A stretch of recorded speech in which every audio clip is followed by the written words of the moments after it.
অ্যাসালম, আমি সংসদে প্রশ্ন করেছিলাম বাংলাদেশের শীর্ষ 20টা ঋণ খেলাপি প্রতিষ্ঠানের তালিকা দেওয়ার জন্য। তো আমির খসরু সাহেব আপনার হচ্ছে ফিনান্স মিনিস্টার, উনি 20টা ঋণ খেলাপির তালিকা আমাদেরকে দিয়েছেন, সংসদে সেটা আছেন। এই 20টার মধ্যে 9টাই হচ্ছে অ্যাসালমের প্রতিষ্ঠান। এই অ্যাসালম ইসলামী ব্যাংক থেকে 82,000 কোটি টাকা শুধু ইসলামী ব্যাংক থেকে ওনারা হচ্ছে ঋণ খেলাপি করেছে। 82,000 কোটি টাকা ইসলামী ব্যাংক থেকে নিয়ে গিয়েছে অ্যাসালম। আপনার ইন্টারিম গভর্নমেন্ট যখন আসলো, ইন্টারিম গভর্নমেন্টের আপনার হচ্ছে যিনি গভর্নর ছিলেন, এই গভর্নর কি করলেন, এই ব্যাংকগুলাকে বাঁচানোর জন্য 36,000 কোটি টাকা রিফিল করলেন, যেন এই ব্যাংকগুলা জনগণকে এই টাকাটা দিতে পারে এবং ব্যাংকগুলাকে যেন বাঁচানো যায়। 36,000 কোটি টাকা, 36,000 সিআর। এখন যেটা হয়েছে, গতকাল একটা ব্যাংক অর্ডার পাস করাই নিলেন মেজরিটির বড়াই দিয়ে। ব্যাংক অর্ডারে কি আছে?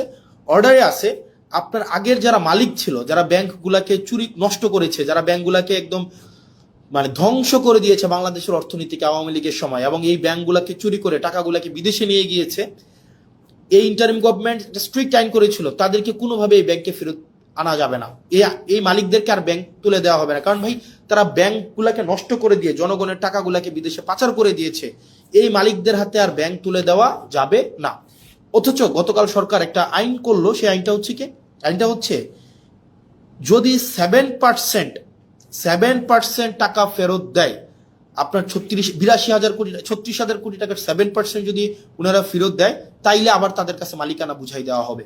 তাহলে চিন্তা করেন, তার মানে আপনি টাকা 82,000 কোটি টাকা মারলেন, এখন সরকার এই ব্যাংকগুলোকে বাঁচানোর জন্য আবার 36,000 কোটি টাকা দিল। এখন আপনি মাত্র 7% টাকা ফেরত দিয়ে, তার মানে হচ্ছে 2,500-3,000 কোটি টাকা ফেরত দিয়ে আপনি আবার মালিকানা পেয়ে যাবেন।